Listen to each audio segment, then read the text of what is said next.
Mga kabunyog, mga kababayan, welcome sa isa na namang episode ng ating Attorney Enzo Bunyog. Yan. Narito ang mga mainit na topics na pag-uusapan natin ngayon, kaya huwag kayong aalis sa ating talakayang ito. Napanood ko yung vlog ng isang DDS vlogger. Banat ba yata ang pangalan nito? Ang topic niya, Torre, tatakbong president. Presidente. Sabi ko, parang nagpapanik yata. Parang natatakot yata ang mga DDS kung tumakbong presidente si Torre. Pag-usapan natin yan mamaya. Isa pang topic natin, ayan, nagigiba na ang mga substandard na mga proyekto ng gobyerno. Noong Mayo, nagiba yung tulay doon sa Isabela. Ngayon namang Agosto, nung isang linggo, nagiba yung sa Kamalig Albay. Tapos pati stage, nagiba rin doon sa Piñaranda sa Albay din. Tindi talaga. Huling topic natin, mayroon na daw mag-whistleblower na kontraktor ayon sa DOJ. Pag-usapan nga natin yan.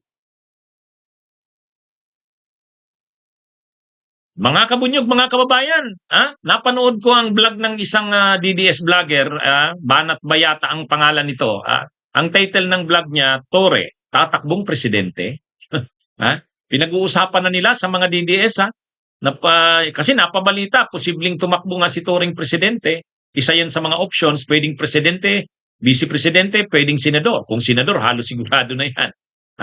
Ngayon, bakit na parang pinag-uusapan sa mga DDS? Alam yata nila na anumang takbuhang posisyon ni Torre, presidente, vice-presidente, senador, malakas ang tsansa. Kung lalaban si Sara Duterte, maglalaban sa kasi Torre, mabigat na laban yan.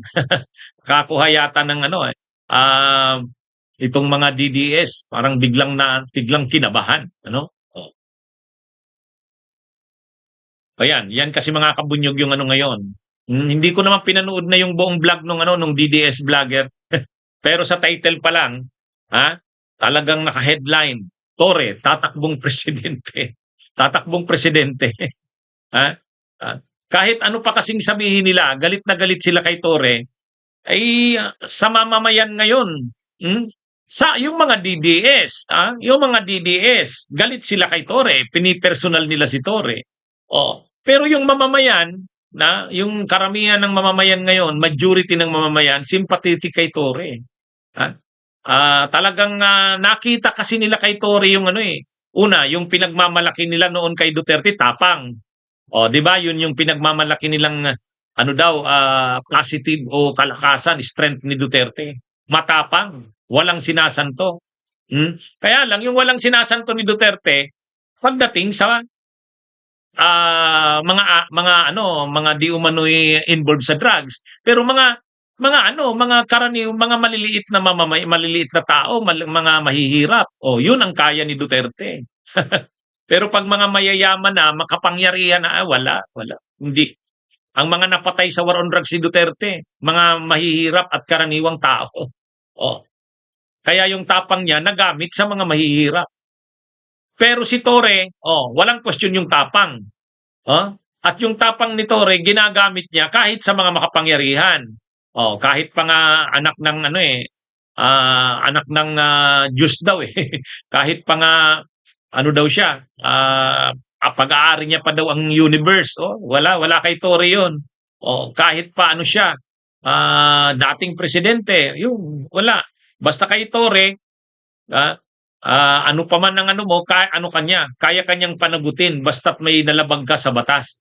Yun ang matindi. Kaya kung tapang, mas matapang si Torre, at yung katapangan ni Torre, ginagamit niya para sa bayan. Ginagamit niya laban sa mga makapangyarihan.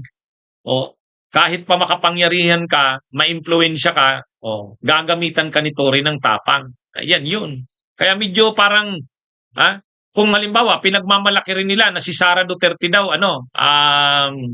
Sara Duterte ay matapang, namana daw yung ama, ay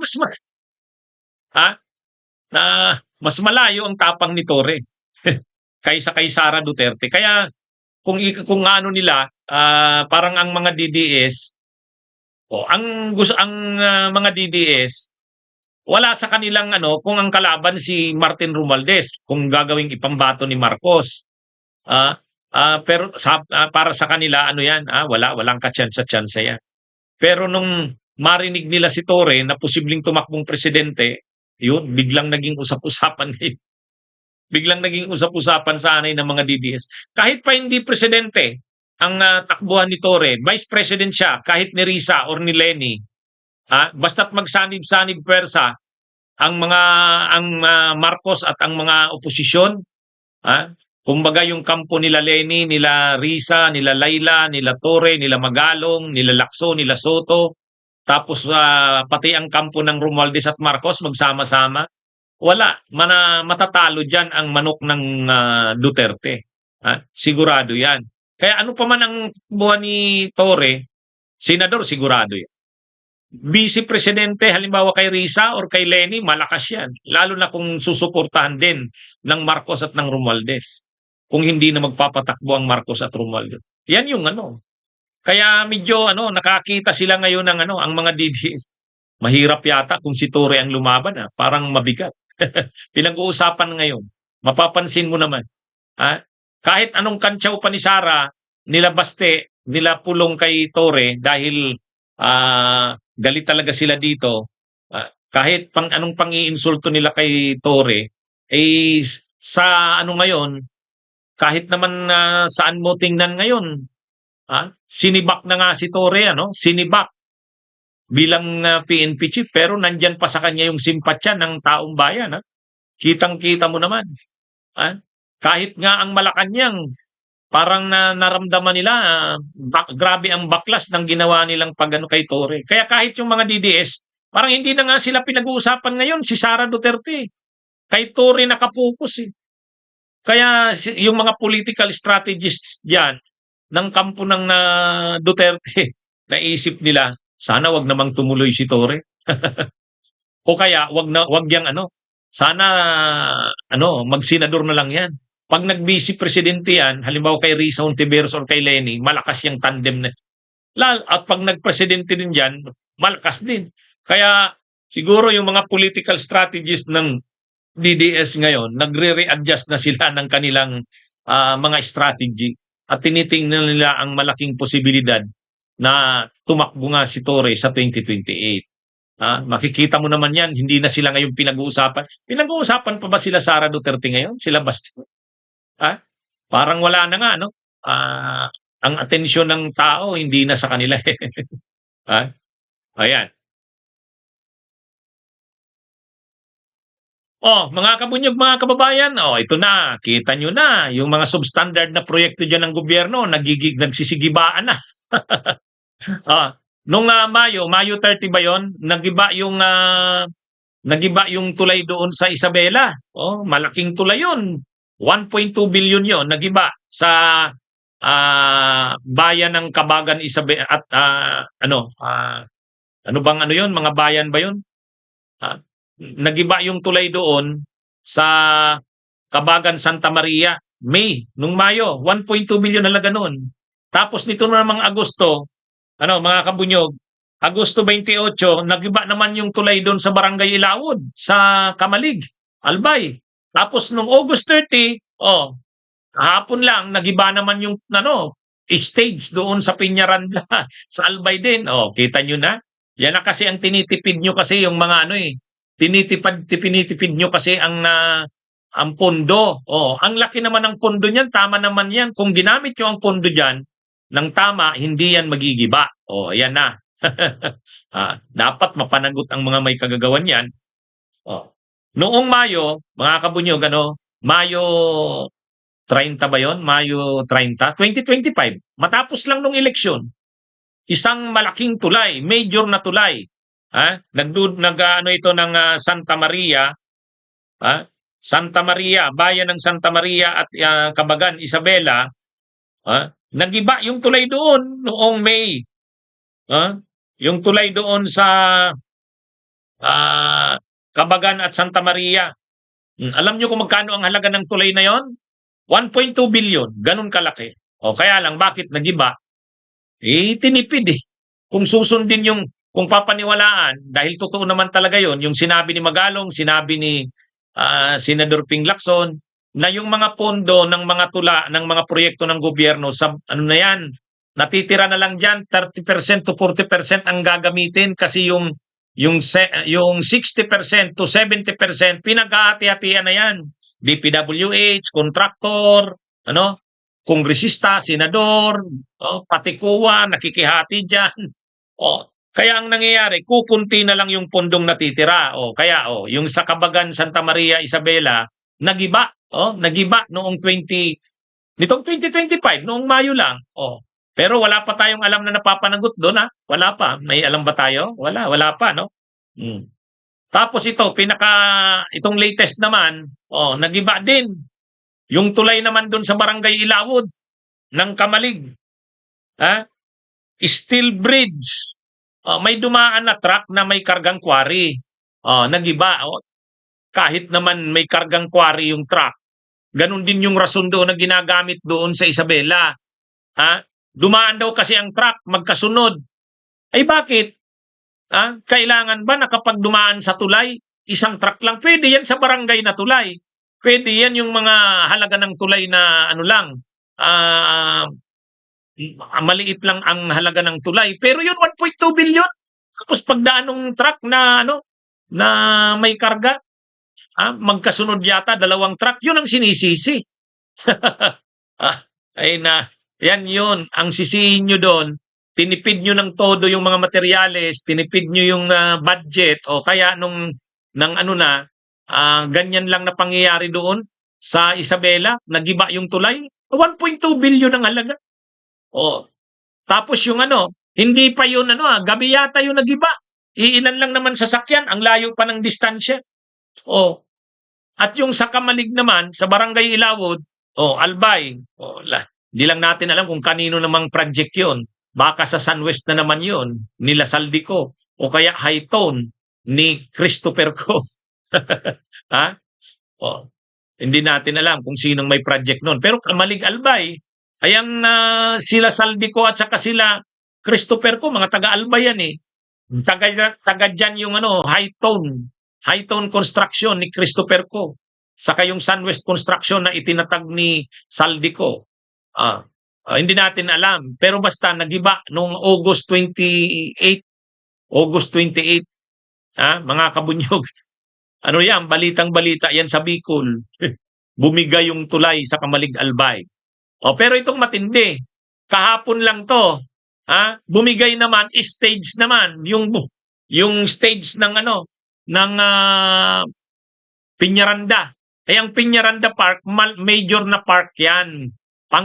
Isa yan sa mga pangunahing parke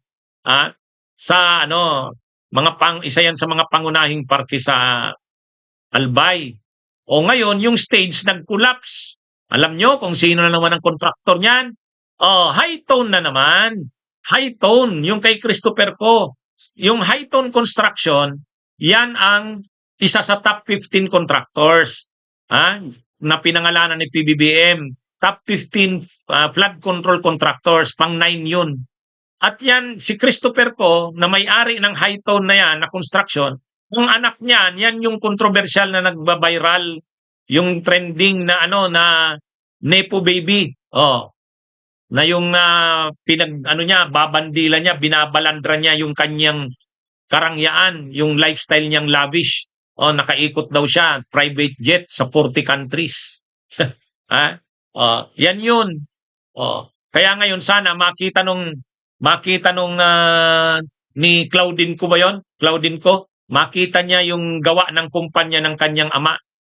Nagiba kahapon yung stage. 96 million ang halaga nun ng stage ng na yon. Hindi pa na ito turn over sa provincial government. Ngayon, magka-joint venture pala yon sa kayong FS Construction.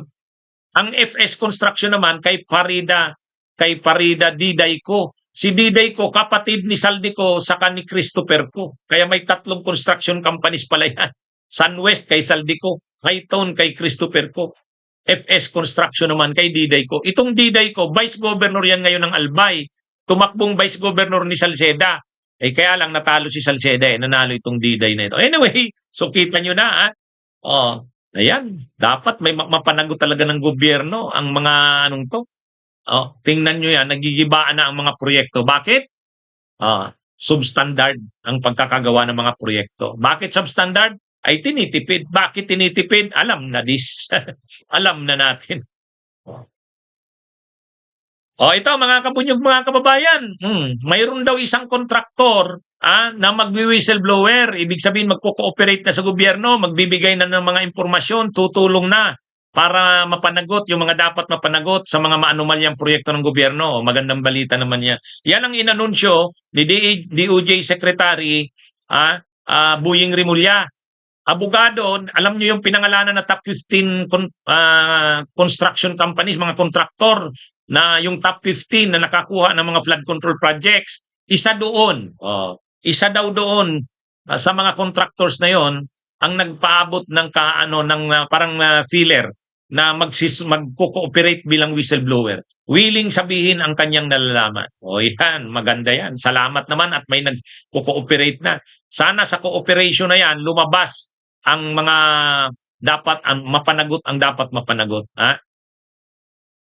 Alam nyo kung ano daw, ang nagpaabot kay Secretary of Justice Buying Rimulya, yung abogado ng nasabing kontraktor. Yung kliyente niya daw magko-cooperate na, magpapaabot na ng mga impormasyon, tutulong, whistleblower. Ngayon, ang isang binibigay na impormasyon, alam nyo, napakaano pala, parang ang DPWH, talagang napaka-makapangyarihan daw dyan sa mga proyekto na yan sa Central Luzon, parang 5 billion. Sabi, yung bahagi daw yun ang isasabi ng whistleblower. 5 billion na projects doon sa Central Luzon. Alam nyo ang nangyayari? Sa land bank, kahit ang nakapangalan sa cheque yung kontratista, DPWH, nai-incas nila. Matindi, Ibig sabihin, kasabwat din siguro yung nasa land bank. Kasabwat din yun. Kasi bakit naman papayagan ng land bank na makapag-incas ng ganun kalaking halaga? Hindi naman siya ang nakapangalan doon, yung kontraktor. Kaya lang yun na nga, ang sinasabi ng abogado na nagpaabot kay Secretary of Justice Buying Rimulya, ang mga officials daw ng DPWH na sangkot doon sa sasabihin ng whistleblower, kahit nakapangalan sa kontraktor yung cheque, nai-incas ng mga DPWH. Ibig sabihin, sabwatan talaga ito. Yung sinabi ni Senador Lacson, may mafia sa DPWH, mukhang totoo nga. Hindi pala mukha. Sigurado mayroon nga. Kasi tingnan nyo, i-issue yung cheque, nakapangalan sa cheque doon sa kontraktor. Tapos, pag ang mga DPWH dala yung cheque, pag pumunta sila doon sa land bank, na-incas na nila. Ganun yung sabwatan dito. Yung kontraktor siguro, kaya mag-whistleblower kasi kung ganun ang nangyayari na yung mga DPWH ay nai-incas nila yung cheque, ibig sabihin malaking bahagi napupunta sa DPWH. Kumbaga yung kontraktor parang ginagamit na lang na dami. Kaya siguro magsasabi na ng kanyang nalalaman kasi lumalabas, ginamit lang yung pangalan niya. Malaking pondo daw 5 billion sa Central Luzon. Sige nga, hintayin natin to. Parang kung doon sa missing sa Bungeros, mayroong naging whistleblower, si Patidungan, dito magkakaroon na rin ng whistleblower sa mga projects doon sa Central Luzon. At ayon kay Buying Rimulya, isa ito doon sa top 15 contractors na pinangalanan. Kaya medyo mayor na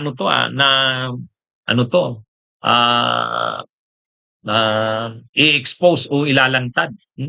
Abangan natin. Okay, mga kabunyog, mga kababayan, magandang araw po sa inyong lahat. Ito po ang ating Attorney Enzo Bunyog.